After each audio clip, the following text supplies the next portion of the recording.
Voilà, c'est la suite du chapitre 5 sur les ondes mécaniques. On va traiter donc le cas particulier des ondes mécaniques, périodiques et sinusoïdales. Alors, une onde périodique, disons qu'un phénomène périodique, vous avez déjà vu ça dans les classes précédentes, c'est un phénomène qui se répète régulièrement dans le temps. Cette répétition, ou plutôt la nature du phénomène, n'est pas forcément sinusoïdale. Donc dans le cas des ondes, on va restreindre un phénomène qui pourrait être périodique quelconque, avec un même phénomène qui se répète régulièrement dans le temps, à quelque chose qui se répète régulièrement dans le temps, mais qui en plus peut être modélisé par une fonction sinus, c'est-à-dire avec une forme bien régulière comme celle-ci. Alors pourquoi on fait cette restriction? C'est parce que en physique, en mathématiques, il y a un théorème extrêmement important qui s'appelle le théorème de Fourier, qui explique que toute onde ou toute fonction périodique non sinusoïdale est en fait la superposition d'ondes ou de fonctions sinusoïdales. C'est-à-dire que pour retrouver une forme comme ça régulière, périodique, mais non sinusoïdale, on peut le faire en additionnant 3 sinus. L'addition de ces 3 sinus redonne cette fonction-là.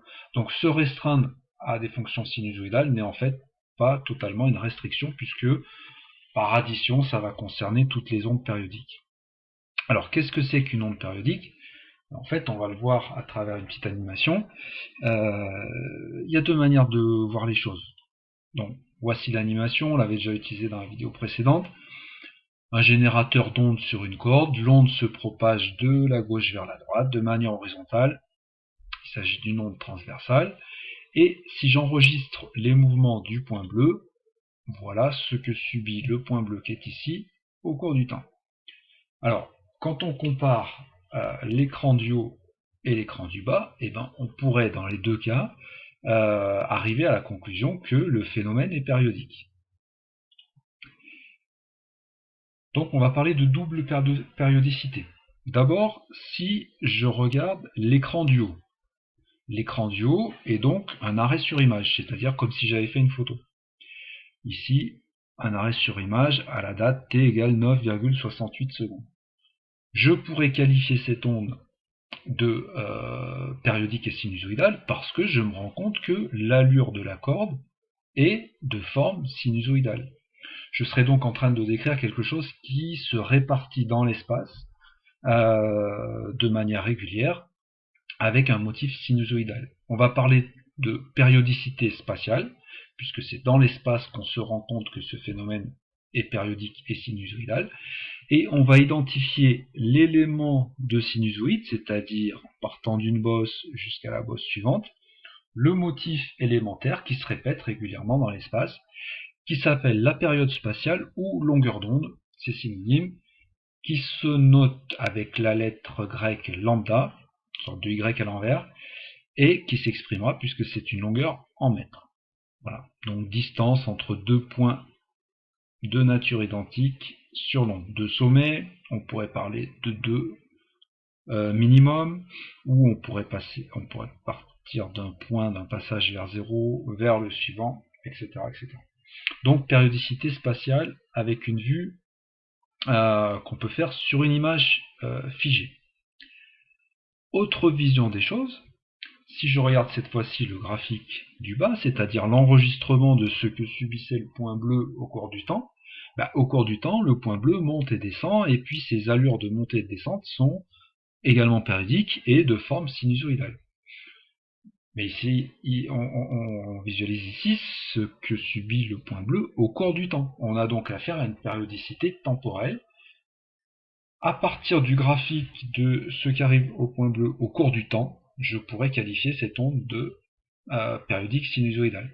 On va donc identifier le motif élémentaire qui cette fois-ci est un temps, qui s'appelle la période temporelle, ou plus simplement période. Quand on donne pas d'adjectif au mot période, par défaut ce sera la période temporelle, qu'on symbolisera avec la lettre grand T, et qui s'exprime en secondes.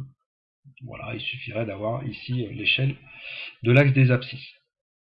Donc double périodicité, soit une vision dans l'espace, avec périodicité spatiale, longueur d'onde, soit une périodicité dans le temps pour un point particulier de l'onde et avec une période temporelle grand T.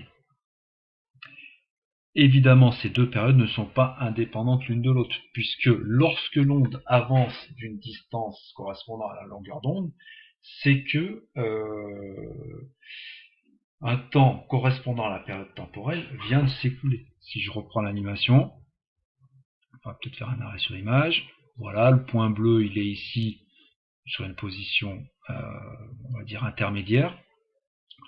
Lorsque la prochaine fois qu'il se retrouvera dans cet état, c'est-à-dire en train de monter en étant sur la position intermédiaire, c'est lorsque ce morceau de vague sera arrivé jusque lui. Donc il faudra pour ça attendre, il aura subi une montée et une descente, donc il se sera écoulé une période temporelle, et on voit que l'onde aura à ce moment-là avancé d'une longueur d'onde. Donc l'onde avance d'une longueur d'onde pendant un temps delta t, pendant un temps t correspondant à la période. Donc en appliquant la formule de célérité, eh bien on se rend compte que la célérité, qu'on avait définie comme la distance parcourue par le retard, c'est également la longueur d'onde sur la période temporelle. Formule qu'on peut évidemment transformer, on pourrait calculer la longueur d'onde en disant que c'est la célérité fois la période. Et puis on peut aussi faire intervenir la grandeur associée à la période, l'inverse de la période, qui est la fréquence, donc qui exprime combien de fois le phénomène se répète en une seconde. Puisque f égale 1 sur t, si je reprends la formule de la célérité, lambda sur t, je peux aussi dire que la célérité c'est lambda fois f, fois la fréquence de l'onde.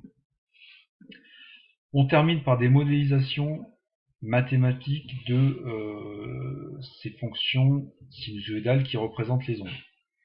Donc il faut trouver une fonction qui soit à la fois sinusoïdale pour exprimer que l'onde a la forme d'un sinus, et puis périodique avec une période soit temporelle grand T, soit lambda pour la périodicité spatiale.